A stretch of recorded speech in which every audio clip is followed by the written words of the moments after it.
돈을 쓰는 데 있어서 복지 비용의 비중 증가가 재정의 어려움을 단적으로 표현하는 거로 보시면 됩니다. 그리고 들어오는 돈에 있어서 이제 좀 보면은 이제 세입 부분입니다. 우리 시가 걷어들이는 돈에서 줄어드는 것들이 있습니다. 뭐가 이 재산세는 뭐 거의 변동이 없습니다. 재산과세 기준으로 한 1,000억 정도가 부천시에 1년에 들어오는데 그 다음으로 큰 비중을 차지하는 게 자동차세입니다. 근데 자동차세가 한 100억 정도 줄고 있습니다. 이런 세법을 좀 바꿔야 된다. 지방세가 차지하는 비중이 국세가 80%고 지방세가 20%인데 그 20%라고 하더라도 이런 세목을 자동차세나 담배 소비세를 지방에 주게 되면은 이 재정을 늘릴 수 있는 여지가 없어요. 차를 늘리는 문제도 마땅치가 않고 담배를 덮이라고 할 수도 없는 거 아닙니까? 그래서 세목을 조정하는 것이 필요하다라는 얘기를 합니다.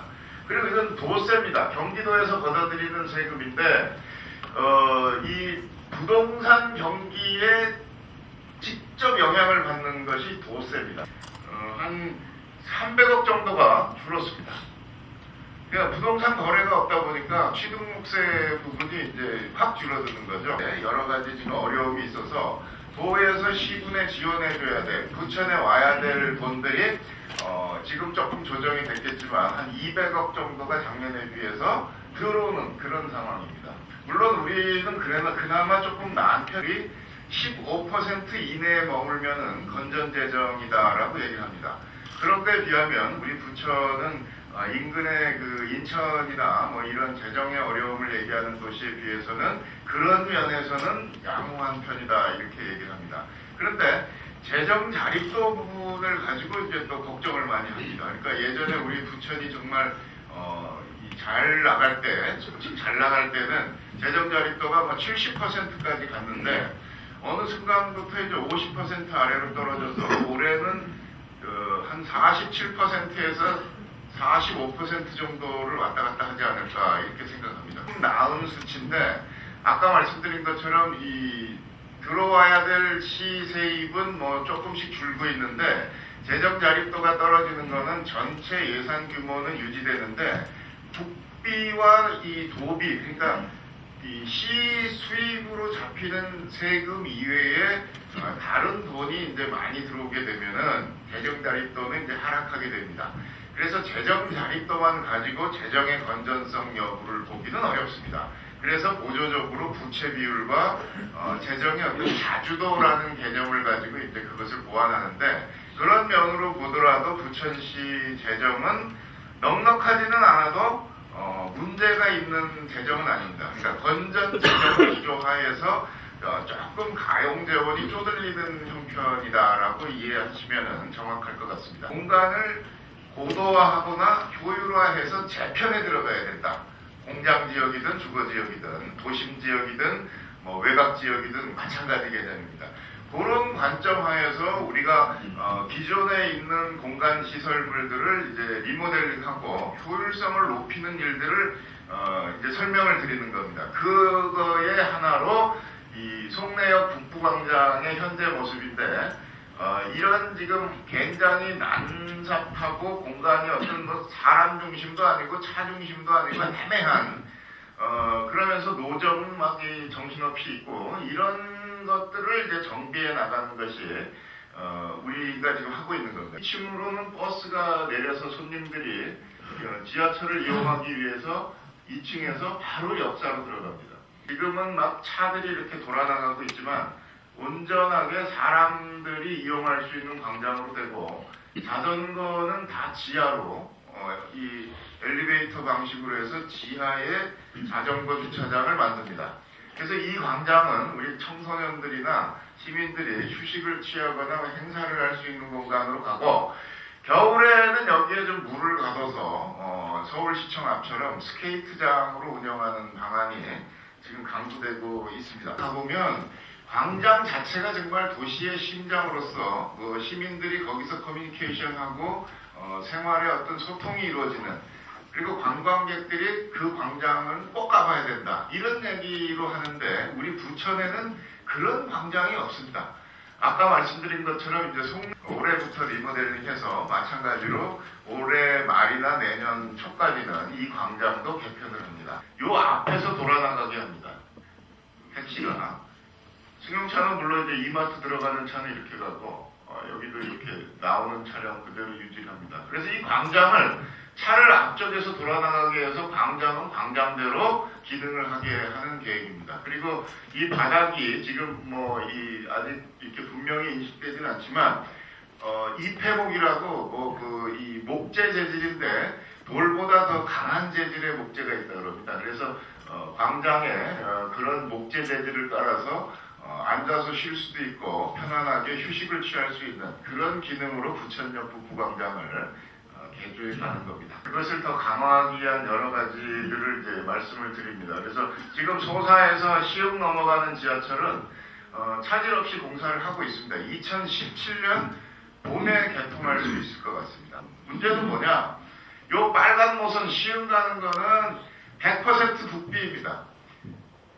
지금 요 위에 부분이 착공을 못하는 거는 기획재정부에서 지방에서도 돈을 내라, 10%를 돈을 내라. 지금 그렇게 우기고 있는 겁니다. 이게 같은 노선인데 이 밑에는 국비로 되고 위에는 지방비를 내라는 게 이게 말이 됩니까? 이렇게 지금 우리가 계속 항의를 하고 있고 지역에 김경엽 원외연 국회의원들이 다 나서가지고 이 문제를 이제 같은 노선이니 국비로 다 해라. 지금 소사역이 그렇게 되면은 경인선과 이 소사대곡선과 이제 환승하는 그런 이 교통의 요지가 되는 겁니다. 그리고 이 경인고속도로가 있습니다. 오정부 지역을 관통하고 있는데 이 경인고속도로도 올해 좀 지하화하는 이 화두를 수면 위로 좀 끌어올리려고 합니다. 그래서 지금 여의도에서부터 신월동까지는 서울시에서 지하화 계획이 이미 확정되어 있습니다. 그래서 우리는 그걸 받아서 부천 구간과 인천 구간의 경인고속도로를 지하고속도로로 하고 지금 포화에 이른 그 교통량을 좀 분산하자. 조성만 회장님이 지금 우리 부천시 추진위원장으로 수고하고 계시는데 경인전철 지하화에 대해서 속도를 좀 내고 있습니다. 그래서 부천과 서울 구로구, 인천의 남구, 남동구, 부평구가 합동으로 올해 상반기 중에 5억 원의 예산을 모아가지고 용역을 발주하기로 했습니다. 그래서 그 용역 결과를 가지고 국토부에 국책사업으로의 채택을 건의하는 겁니다. 부천이 용역비로 낼 돈은 한 1억 한 2, 3천만 원 정도 될 것 같습니다. 그래서 추경을 짤 때 반영할 계획이고 부천 구간이 지하화되면은 그 상구가 우리는 공원이나 녹지로 만들자라는 주장을 합니다. 그렇게 되면 중앙공원이 4만 평인데 한 10만 평 정도, 그러니까 중앙공원 2개보다 큰 녹지 휴식 공간을 소사구, 원미구가 가질 수 있다. 이렇게 보시면 간단합니다.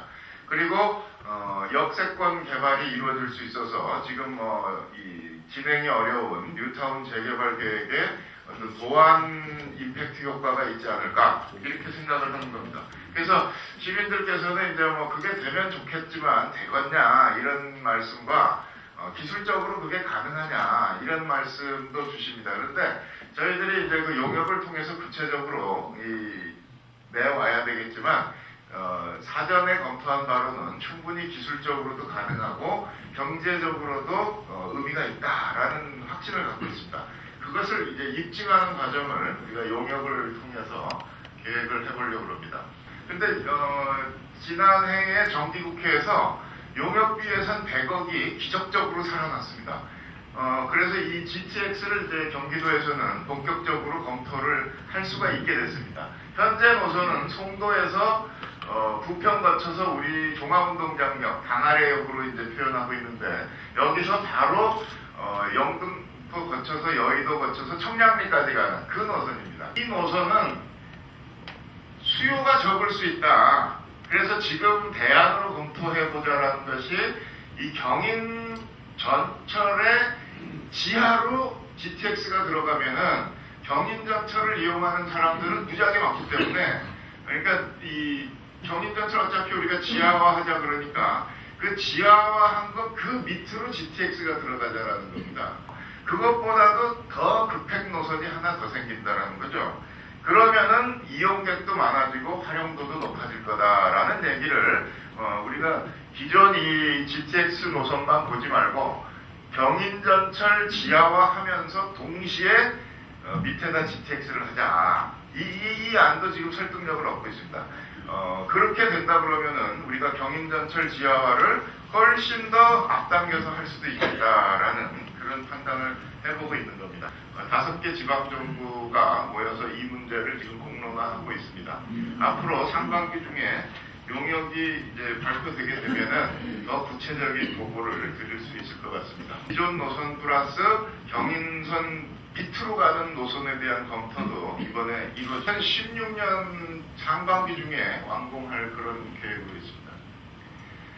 앞으로 우리 부천이 여러 기업들을 이제 9,500개에 달하는 기업들의 이제 활동이 부천에서 영위되고 있는데 그 중에서도 좀 강소기업이라고 할 수 있는 개념, 그러니까 기술력이 탄탄하고 매출이 안정적이고 고용이 일정 수준 이상 이루어지는 기업을 우리가 강소기업이라고 한다면 우리 부천에 이제 땅이 좋기 때문에 어떤 대기업을 유치하거나 땅을 넓게 차지하면서 설비를 깔고 하는 그런 업종보다는 이런 강소기업, 창조기업 쪽으로 부천의 기업 활동을 이제 점차 옮겨서 유도하는 이런 정책이 필요하지 않을까 생각합니다. 작년에 우리가 틀을 좀 갖췄는데 우리 부천시가 어떤 조달 구매를 할 때 또는 어떤 공사를 벌일 때 지역에 있는 부천 소재 기업들이 우선적으로 좀 가점이라든지 혜택을 볼 수 있도록 하는 그런 정책을 이제 마련을 이제 마쳤습니다. 기존의 로봇, 금형, 조명, 패키징 업종에 대한 지원을 계속 올해도 강화해 갑니다.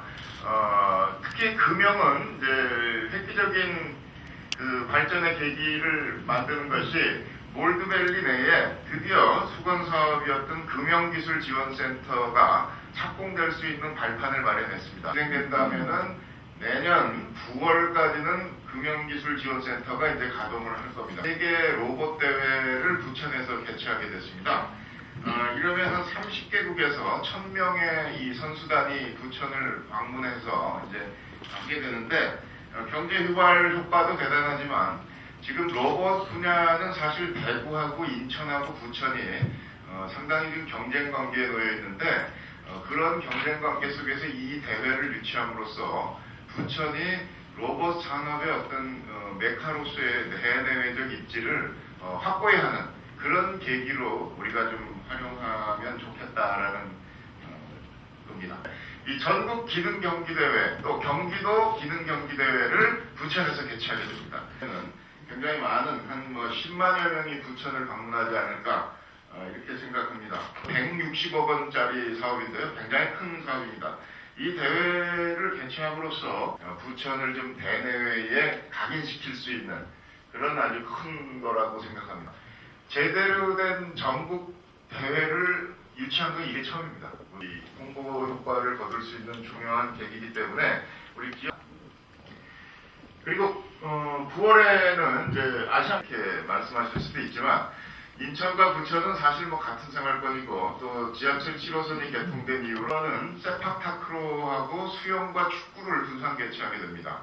그래서 이 기간 동안에 우리 부천으로 많은 외국인 포함해서 국내 체육 동호인들, 관계자들, 또 관객들 이런 사람들이 부천으로 넘어올 거로 예상을 하고 부천의 기업 활동 또는 서비스업의 활성화를 위해서 뭘 할 것이냐에 대해서 아주 진지하게 좀 고민을 해야 됩니다. 물론 이제 김연아 선수도 대한민국의 딸입니다만 굳이 이제 우리가 좀 인연을 강조하다면 그런 것도 있기 때문에 부천 시민들이 이렇게 좀 더 각별하게 응원할 수 있지 않을까 하는 것도 말씀드립니다. 대표적인 것으로 지금 인천에서는 아시안게임을 염두에 두고 특히 중국 시장을 겨냥해서 의료 관광 산업이라든지 아니면 기존 기업의 마케팅 활동을 엄청 강화하고 있습니다. 그런 인천시에 하고 있는 이 아시안게임의 경제적 효과할 때 부천에 있는 의료관광 가능한 병원도 같이 이렇게 소개를 하게 이 바이어 초청 행사들이 인천에서 활발하게 이루어질 텐데 스포츠 마케팅 비롯을 하고 있기 때문에 172명 정도의 자원봉사자를 지금 모집을 해야 됩니다. 그러니까 우리 그 지역에서 이 아시안 게임을 우리가 말이 분산개체지 그냥 도 많이 하고 요걸 기회로 좀 할 수 있는 게 뭐가 있을까 이런 거에 대해서도 이제 우리 기억에도 생생합니다만 그 히딩크 월드컵 때 종합운동장이나 뭐 거리응원 이런 게 활발히 되지 않았습니까? 부천의 공간을 재편해야 된다라는 것과 이 두 가지가 맞물리는 것이 저는 두 개입니다. 여기에 우리가 이 종합운동장 건너편에 이렇게 길게 이 주차장이 있는데 야구장도 있습니다. 이 부분을 우리가 위로 고도화하려는 겁니다. 그래서 그 위에 몇 층까지 올릴 수 있을지 모르지만 한 20층 올려가지고 거기다가 우리 부천에 좀 새로운 기업을 유치해서 고용을 한번 창출해보자. 1,000명의 고용을 가능하게 할 수 있을 것 같습니다.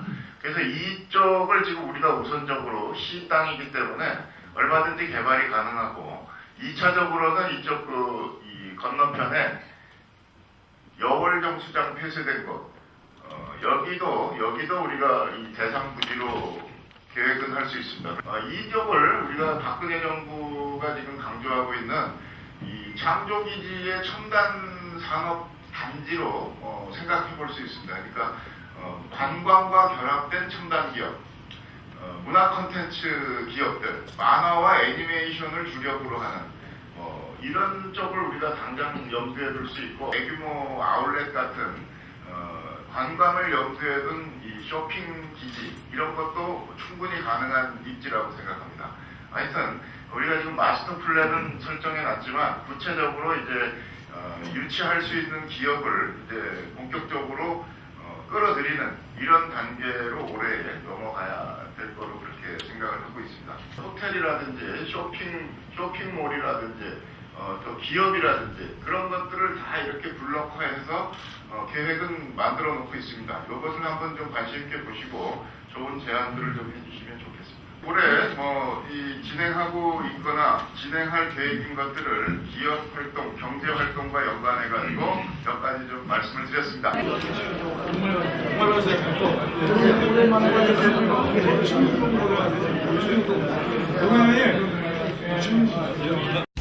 이젠 양꼬치 구이가 대세! 연하고 부드러운 양꼬치 구이를 드시고 싶다면 부천 연길 양고기 전문점으로 고고! 전 세계 미식가들을 울린 양꼬치 구이를 부천 연길 양고기 전문점에서 1만 원대로 즐기세요. 언제나 신선한 재료만을 선별, 고객들께 깔끔한 맛을 선사하는 곳 연길 양고기 전문점. 주차장이 완비된 100여 평의 쾌적한 분위기에서 가족과 연인과 친구와 함께 단백질이 풍부해 건강식으로도 유명한 양꼬치 구이를 즐기세요. 그 어디에서도 맛볼 수 없는 그 맛! 생후 1년 미만의 랩만을 사용해 부드러운 육질이 가득! 1만 원대의 저렴한 가격으로 양꼬치 구이를 부담 없이 즐길 수 있는 연길 양고기 전문점. 언제나 최상의 맛과 품질, 고객 제일주의를 실현하고자 노력하고 있습니다. 양꼬치 구이 외에도 양갈비, 연변냉면, 연변순대, 청도맥주 등 다양한 메뉴가 준비되어 있는 연길 양고기 전문점. 부천 연길 양고기 전문점은 부천 북부역에서 50m 거리에 위치하고 있습니다. 예약 문의는 032-652-3363